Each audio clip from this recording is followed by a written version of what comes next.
Di 10K subscriber channel Novel Official, akan adakan giveaway untuk 3 orang pemenang. Jangan lupa untuk selalu komen dan like untuk setiap video. Selamat datang di channel Novel Official. Sebelum mendengarkan novel, Perintah Kaisar Naga, jangan lupa like, share, and subscribe. Kalau tidak kuretakkan jantung kalian. Tanpa lama-lama lagi langsung saja kita masuk di cerita novelnya. Selamat mendengarkan bosku. Bab 911. Di sisi mimbar, Long Jingguo duduk di sana, dengan Long Xingsu di sampingnya. Tetapi keduanya dibungkus rapat sehingga tidak ada yang mengenalinya. Patriark, jika Anda ingin tahu apakah David ini adalah putra dari rindu tertua, Anda dapat mencoba darah orang ini terlebih dahulu. Jika darah di tubuhnya merasakan nafasmu dan bereaksi, itu akan membuktikan bahwa kalian berdua terhubung oleh darah. Long Xingsu berkata dengan suara rendah. Long Jingguo tidak berbicara, tetapi dengan jentikan jarinya, nafas yang tidak terdengar, langsung menemui David. David, yang sedang bersiap untuk menggambar, tiba-tiba sedikit gemetar, dan kemudian melihat ke tempat di mana Long Jingguo duduk. David tidak mengenal Long Jingguo, dan dia belum pernah melihat Long Jingguo. Tetapi ketika matanya tertuju pada Long Jingguo yang terbungkus rapat, jantung David bergetar. Meski tidak bisa melihat penampakan orang lain, David bisa merasakan siapa sedang duduk di sini. Penuh amarah membara di hati David. Tepat ketika David tidak bisa mengendalikan emosinya, tiba-tiba Andrew menepuk bahu David. Anak kecil, ini giliranmu. Interupsi Andrew yang tiba-tiba membuat amarah David mereda dalam sekejap. David tahu bahwa ini bukan waktunya untuk bertarung dengan keluarga Panjang, dan kekuatannya tidak sebanding dengan keluarga Panjang. Jika masih terlalu dini untuk memberitahu keluarga Long identitas sebenarnya, maka identitas David, masalah akan menjadi lebih besar di masa depan. David berbalik dan mulai menggambar. Dan setelah kilatan cahaya melintas di mata Long Jingguo, dia perlahan bangkit, berbalik dan pergi tanpa berhenti atau menonton pertandingan berikutnya. Melihat ini, Long Xingsu juga segera mengikuti. Saat ini, semua pihak di arena telah melakukan undian, dan sekarang saatnya memasuki pertarungan resmi. Saya melihat seorang pria pendek dan berkulit gelap melompat tiba-tiba, dan kemudian tubuhnya jatuh langsung dan mantap di atas ring. Di saat yang sama pria pendek itu terjatuh di atas ring, ada pria lain dengan sorban dan janggut di kepalanya naik ke panggung tanpa kerumitan apapun. Keduanya mengepalkan tangan mereka secara langsung dan tidak berbicara, melainkan aura yang berasal dari keduanya langsung bertabrakan. Tubuh pria pendek itu tiba-tiba terpental, meninju pria bersorban di kepalanya. Pukulan ini kejam dan tidak terduga, dan kecepatannya sangat cepat. Terjadi semburan ledakan udara yang keras di udara. Kekuatan pukulan ini terlihat jelas. Tan Chen, yang meninju adalah Song Pa, seorang master dari Tai Guo. Orang ini telah berlatih Muay Thai sejak dia masih kecil, dan kekuatan serta kecepatannya sangat cepat, dan pukulannya juga sangat kejam. Zhao Wuji memperkenalkannya pada David. David tidak peduli. Meskipun Song Pa memukul dengan keras, dan kekuatan serta kecepatannya luar biasa, tetapi bagi David, ini tidak cukup. Kemampuannya juga tidak bisa menghancurkan tubuh emas David yang tidak bisa dihancurkan. Saat Zhao Wuji memperkenalkan David, Song Pa telah melakukan lebih dari selusin pukulan satu demi satu. Tak hanya tinjunya, lutut Song Pa juga menyerang lawan bak badai. Hanya dalam beberapa puluh detik, pria dengan syal yang melilit kepalanya itu dipukul tepat di bagian perut, terlempar keluar ring, dan terbanting ke tanah dengan keras, meludahkan darah. Meski cederanya tidak ringan, Song Pa jelas menunjukkan belas kasihan, dan tidak merenggut nyawa lawan. Setelah memenangkan satu pukulan, Song Pa memandang penonton dengan penuh semangat yang berikutnya bisa bermain. Suara Song Pa baru saja jatuh, dan kulihat tubuh Watanabe Ichiro sedikit gemetar, Dan kemudian seluruh orang itu jatuh ke atas ring seperti bulu. Bab 912. Melihat yang berikutnya ternyata adalah Watanabe Ichiro. Wajah Songpa jelas berubah. Dan sepertinya Songpa masih takut dengan Watanabe Ichiro ini. Apakah kamu sendiri yang turun dari panggung? Atau kamu membutuhkan aku untuk melakukannya? Ichiro Watanabe memandang Songpa dan bertanya dengan ekspresi jijik. Songpa mengerutkan kening. Meskipun dia takut pada Ichiro Watanabe. Tapi sekarang di depan banyak orang. Dan pada kesempatan seperti itu, bagaimana Songpa bisa dengan sukarela mengakui kekalahan? Siapa yang menang dan siapa yang kalah? Tidak yakin, kata Songpa. Dan menghajar Watanabe Ichiro dengan satu pukulan. Kali ini kecepatan Songpa sedikit lebih cepat. Namun pada pertarungan pertama tadi, Songpa masih mempertahankan kekuatannya. Menghadapi pukulan Songpa, Ichiro Watanabe meletakkan satu tangan di belakang punggungnya dan tangan lainnya memegang pedang panjang di tangannya sepertinya dia tidak punya niat untuk bergerak. Ketika Songpa melihat Watanabe Ichiro sangat membencinya, kemarahan batinnya meningkat. Dan dengan raungan, Songpa mengeluarkan nafas yang tidak enak. Dan nafas ini langsung berubah menjadi patung Buddha. Saya melihat tangan besar patung Buddha dan menepuk Ichiro Watanabe di depannya. Telapak tangan yang tampak berkibar itu mengandung kekuatan yang luar biasa. Kekuatannya luar biasa. Melihat pemandangan di depannya, ekspresi Andrew sedikit berubah. Sementara Zhao Wouqi kembali menatap David. Ingin melihat reaksi David. Namun ternyata wajah David tenang. Seolah tidak ada perubahan pada ekspresinya. Ini adalah telapak tangan Daluo Vajra. Aku tidak menyangka pria Taiguo di depannya ini benar-benar mempelajari telapak tangan Daluo Vajra.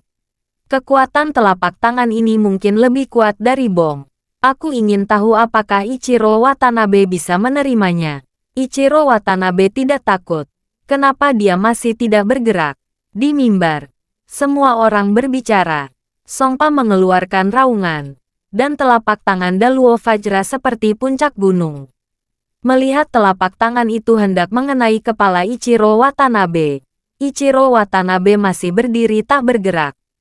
Saat semua orang tidak tahu apa yang akan dilakukan Watanabe Ichiro, tiba-tiba Watanabe Ichiro mengambil pedang dengan tangan kanannya, sementara tangan kirinya masih berada di belakangnya.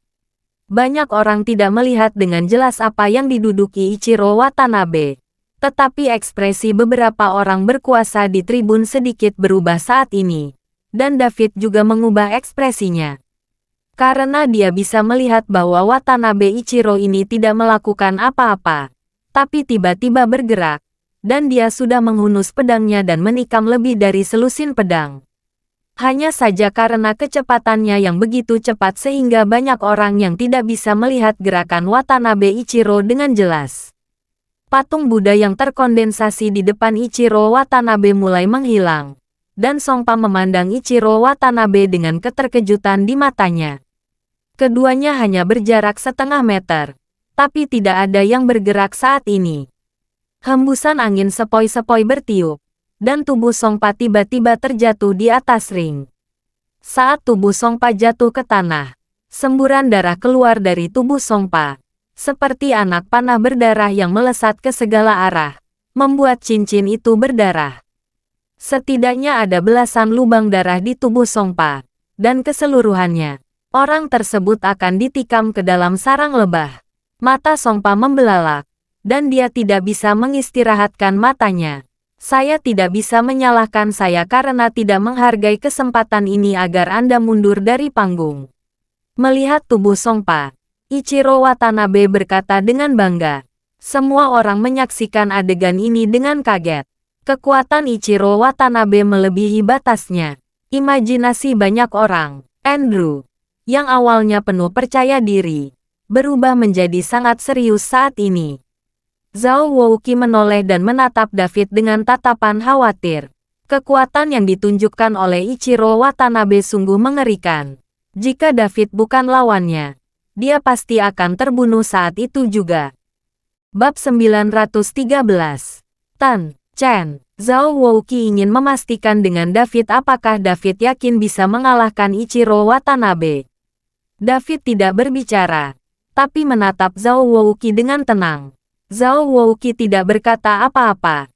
Dia menoleh ke belakang lagi dan melihat bagian atas ring. Saat ini, bagian atas arena telah dibersihkan, dan tim Taiguo memelototi Ichiro Watanabe. Namun mereka tidak berani bersuara. Apalagi mereka sudah menandatangani status hidup dan mati terlebih dahulu, dan tidak ada balas dendam untuk hal semacam ini. Siapa selanjutnya? Ichiro Watanabe memegang pedang panjang di tangannya, melihat sekeliling, dan berkata dengan bangga. Perwakilan kerajaan Aro di bawah panggung terlihat sangat jelek. Menurut aturan lotere, dia seharusnya berkuasa. Namun kekuatan yang ditunjukkan oleh Ichiro Watanabe barusan membuat perwakilan kerajaan Aro sedikit malu-malu. Pada akhirnya, perwakilan kerajaan Aro mengakui kekalahannya. Mereka tahu bahwa ketika mereka berkuasa, mereka hanya bisa dipenggal. Setelah perwakilan negara panah mengakui kekalahan, yang berikutnya adalah Andrew dari negara beruang. Andrew, apakah kamu yakin? Putri Anna bertanya pada Andrew. Kali ini, Andrew tidak memiliki kepercayaan diri seperti yang dia miliki sekarang. Dia mengerutkan kening sedikit dan berkata, "Saya akan mencobanya." Anna tidak mengatakan apa-apa, tapi diam-diam memberikan pil kepada Andrew. Andrew melirik Anna, memasukkan pil ke dalam sakunya, dan berjalan perlahan menuju ring. Anna mengepalkan tangannya. Jelas sedikit gugup. Putri Anna, prajurit Andrew Anda belum tentu merupakan lawan Ichiro Watanabe. Anda tidak perlu gugup. Melihat Anna yang gugup, Zhao Wouqi menghiburnya dengan suara lebar. Tuan Paviliun Zhao, terima kasih. Kami tidak mengizinkan prajurit desa menanggungnya. Gagal, mata Anna tegas. Bahkan jika kamu memberinya pil ledakan, kalian dengan anggota tubuh yang kuat dan pikiran yang sederhana bukanlah lawan dari Ichiro Watanabe. David berkata dengan ringan. Apa katamu? Anna memandang David dengan marah. Jika kita Andrew Warriors tidak bisa mengalahkan Watanabe Ichiro itu, maka kamu tidak akan menjadi lawan. Sebaiknya kamu berdoa agar Andrew Warriors kita bisa memenangkan pertandingan ini. Dalam hal ini, Anda masih bisa menyelamatkan nyawa. Tidak perlu berdoa. Tidak ada ketegangan dalam pertandingan ini. David menggelengkan kepalanya sedikit. Anna memelototi David dan tidak berbicara. Saat ini, Andrew dan Ichiro Watanabe sudah bertarung bersama di atas ring. Saat menghadapi Andrew Watanabe, Ichiro jelas tidak memiliki kemudahan saat menghadapi Songpa, dan pedang panjang di tangannya terhunus. Pedang panjang seperti pohon willow memancarkan cahaya dingin, setipis sayap jangkrik, dan setiap ayunan pedang bagaikan sambaran petir. Mengandalkan keunggulan ukuran tubuhnya, Andrew memiliki sepasang tangan besi, dan ia tidak takut dengan pedang panjang yang ada di tangan Watanabe Ichiro, dan langsung menggunakan sepasang tangan besi tersebut untuk mengikuti pedang panjang Watanabe Ichiro. Dentang-dentang. Dengan suara Jinge, tinju Andrew tidak terluka. Meski kedua belah pihak datang dan pergi bersamaku, tidak ada yang memanfaatkannya. Namun Andrew menggunakan tinjunya untuk melawan pedang panjang Ichiro Watanabe. Jelas sekali bahwa Andrew lebih unggul. Tahukah Anda? Tangan besi prajurit Andrew kita tidak takut dengan senjata tajam apapun. Saya telah melihat dengan mata kepala sendiri bahwa Andrew Warriors mengambil peluru dengan tangan mereka. Melihat Andrew tampaknya perlahan-lahan mulai unggul, Anna langsung menjadi tidak terlalu gugup, menatap David dan berkata dengan bangga. David hanya tersenyum dan berkata dengan ringan dalam 10 gerakan, prajurit Andrew Anda pasti akan kalah. Apa katamu? Anna berdiri sambil menggosok. Apakah kamu mengutuk prajurit kami? Bab 914. Putri Anna, tenanglah, melihat ini. Zhao Wouqi buru-buru membujuk Anna. Kemudian dia memandang David dan berkata, Tuan Chen, Xiongguo adalah tetangga ramah negara kami. Anda dapat menanggungnya. Tetapi jangan menyinggung Putri Ana ini dan merusak hubungan diplomatik antara kedua negara. David mengangguk mengerti. Saat David dan yang lainnya sedang berbicara, Andrew dan Ichiro Watanabe di atas panggung telah bertarung 5 atau 6 gerakan lagi. Sepasang tangan besimu sangat kuat. Tapi hanya itu saja. Watanabe Ichiro memandang Andrew sambil mencibir. Dan tiba-tiba sosoknya melintas. Andrew meledak dengan momentum. Dan otot-otot di tubuhnya tiba-tiba membengkak. Seperti lapisan baju besi yang membungkus tubuhnya dengan erat. Ichiro Watanabe akan menggunakan teknik pedang 9 bayangan. Melihat ini, Zhao Wouki buru-buru berkata dengan kaget. Wajah anak itu juga jelas menjadi tegang lagi. Paviliun Zhao. Apa itu teknik pedang 9 bayangan? Tanya Daud. Tan Chen tidak tahu. Ilmu pedang terkuat Ichiro Watanabe ini adalah ilmu pedang 9 bayangan. Ilmu pedang 9 bayangan dilakukan secara ekstrim. Dan lawan sepertinya bertarung melawan 9 orang identik. Yang masing-masing adalah hantu. Dan masing-masingnya tampak nyata. Itulah jenis ilmu pedang yang biasa dikalahkan Watanabe Ichiro. 5 seni bela diri utama kita sendirian. Zhao Wouki menjelaskan. Sangat kuat. David sedikit mengernyit dan tidak berkata apa-apa. Tapi menatap setiap gerakan Ichiro Watanabe di atas panggung. Kulihat sosok Watanabe Ichiro berkedip-kedip. Seolah tiba-tiba terbelah. Dan tiba-tiba muncul Watanabe Ichiro yang lain. Lalu terbelah lagi. 3 Watanabe Ichiro yang identik mengepung Andrew. 2 dari ketiganya pastilah hantu. Tetapi di mata semua orang, masing-masing sangat nyata. Andrew, untuk menghadapimu, aku hanya membutuhkan 2 klon bayangan. Ichiro Watanabe berkata dengan nada meremehkan. Suara itu sepertinya keluar dari mulut ketiga Watanabe Ichiro. Dan tidak mungkin membedakannya hanya dari suaranya saja. Wajah Andrew bermartabat dan menakutkan saat ini.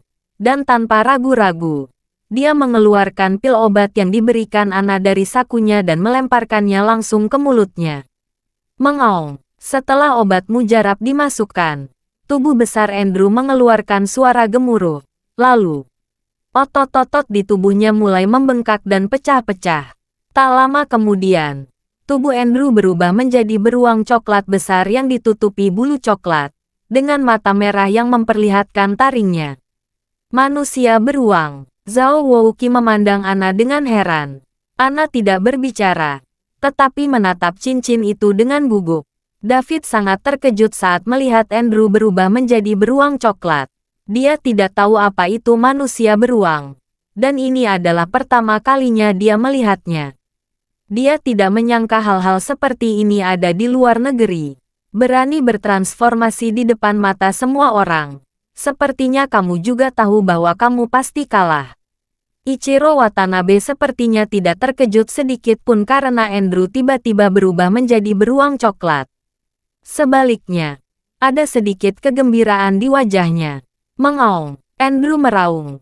Dan cakar beruang besar itu menamparkan Ichiro Watanabe. Menghadapi serangan Andrew, Ichiro Watanabe tidak bergerak, sambil menyeringai tipis. Wajahnya, ledakan. Andrew menamparnya dengan telapak tangan. Dan seluruh cincin bergetar beberapa saat. Tapi Ichiro Watanabe di depannya tidak terluka. Di telapak tangan tadi, hantu Ichiro Watanabe hanya ditangkap. Begitulah adanya. Tidak mungkin menyakiti Ichiro Watanabe. Andrew melewatkan satu pukulan dan dengan cepat berbalik dan menamparkan Ichiro Watanabe di sisi lain lagi. Sayangnya kali ini kosong lagi. Andrew sangat marah. Dan telapak tangannya terus menyerang Watanabe Ichiro di sekitarnya. Namun dia gagal memukul setiap saat. Tidak peduli ke arah mana dia menyerang. Watanabe Ichiro ternyata adalah hantu. Tak lama kemudian, Andrew terengah-engah, menghabiskan banyak energi. Rambut coklat di tubuhnya perlahan memudar, dan matanya kembali ke warna aslinya. Bab 915. Andrew kembali ke penampilan aslinya, dan nafas di tubuh Andrew tidak cukup untuk mendukungnya untuk terus bertransformasi. Melihat Andrew seperti itu, ketiga Watanabe Ichiro langsung bergabung dan berdiri di depan Andrew dalam sekejap. Pedang panjang di tangannya diletakkan tepat di leher Andrew. Dan sekarang selama Ichiro Watanabe melambai lembut, Andrew akan terpisah. Namun, Ichiro Watanabe tidak membunuh Andrew, melainkan dengan lambaian tangan yang panjang. Pedang di tangannya, tubuh Andrew langsung tergores bekas luka. Segera, pola kura-kura besar tergambar di dada Andrew. Meskipun Ichiro Watanabe tidak membunuh Andrew, praktik ini bahkan lebih memalukan. Saya bunuh kamu. Andrew melihat darah yang menetes dari dadanya dan meraung ke arah Ichiro Watanabe. Namun Ichiro Watanabe menggebrak ring. Jika bukan karena kamu berasal dari negara Xiong, aku pasti sudah membunuhmu sejak lama. Watanabe Ichiro mencibir. Andrew sepertinya sudah kehilangan akal sehatnya saat ini. Berusaha mati-matian untuk bergegas menuju ring. Penghinaan seperti itu lebih tidak nyaman daripada membunuhnya. Andrew, teriak Ana. Karena dia kalah. Dia kalah. Jika keterikatan terus berlanjut, Xionggohui akan semakin malu. Mendengar tangisan Ana, Andrew berjalan kembali sebagai upaya terakhir. Dengan luka di tubuhnya. Dadanya masih mengeluarkan darah. Namun Andrew tidak peduli. Sekarang giliranmu. Kerajaan Daxia. Kuharap kompetisi ini tidak mengecewakanku. Ichiro Watanabe memandang Zhao Wouqi dan berkata dengan ekspresi arogan dan jijik. Zhao Wouqi sangat marah. Dan kemudian kembali menatap David. Dia ingin memberi tahu David beberapa patah kata. Tetapi dia tidak ingin kaki David tertegun ringan. Dan seluruh orang itu terbang ke atas ring. Ichiro Watanabe memandang David yang berkuasa. Dan rasa jijik di matanya menjadi lebih kuat. Kamu bahkan mengirim seorang guru hebat untuk dibandingkan denganku. Bukankah menurutmu tidak ada seorang pun di negara besar Xia? Bunuh kamu. Kekuatanku cukup. David berbicara dengan ringan. Nadanya penuh percaya diri. Hahaha sombong. Aku suka melihatmu sombong. Karena semakin sombong kamu adalah semakin haus darah yang bisa kamu bangkitkan. Watanabe Ichiro menyipitkan matanya. Pupil matanya bersinar terang. Lalu memasukkan pedang panjang di tangannya ke dalam ring. Dan perlahan mengulurkan telapak tangannya. Nampaknya Ichiro Watanabe berniat mengalahkan David dengan tangan kosong. Di dalam matanya, kekuatan David tidak cukup baginya untuk menghunus pedangnya. Kamu ingin mengalahkanku dengan tangan kosong. Mata David sedikit menyipit. Cukup berurusan denganmu dengan tangan kosong. Tanganmu tidak memenuhi syarat untukku. Tarik pedangku. Watanabe Ichiro mencibir. Jika kamu tidak menghunus pedang, aku khawatir kamu tidak akan pernah memiliki kesempatan untuk menghunus pedang lagi. David tampak tenang. Hahaha. Kalau begitu aku akan mencobanya. Setelah Watanabe Ichiro selesai berbicara, matanya menjadi dingin. Dan dia menamparkan David dengan telapak tangan. Menusuk. Hanya dengan telapak tangan ini, seluruh udara seakan terkoyak. Lalu angin kencang menyapu. Watanabe Ichiro tidak hanya seorang pendekar pedang. Ia juga memiliki energi yang dalam. Energi ini langsung menembus udara di sekitarnya. Dan menuju ke arah David dengan jeritan yang sangat tajam. Di atas ring. Jejak yang dalam langsung tergambar oleh energi ini. Anda harus tahu bahwa cincin ini khusus terbuat dari granit keras untuk kompetisi ini. Dan telah ditempa dan dipoles hingga menjadi sangat keras. Tapi saat ini di atas ring, gesekan tajam terdengar. Dan bekas yang dalam muncul. Kekuatan telapak tangan Watanabe Ichiro lebih tajam dari sebilah pisau tajam. Menghadapi energi yang kuat ini, David sedikit mengangkat sudut mulutnya. Dan tiba-tiba semburan cahaya keemasan muncul di sekujur tubuhnya. Diikuti oleh David seperti kepompong ulat sutra yang dibungkus cahaya keemasan. Apa? Saat Watanabe Ichiro melihat perubahan David, ekspresinya sedikit berubah. Bagaimana aura menakutkan seperti itu bisa muncul dari seseorang dengan kekuatan seorang guru yang hebat? Terima kasih sudah mendengarkan cerita novel Perintah Kaisar Naga. Sampai jumpa di cerita selanjutnya.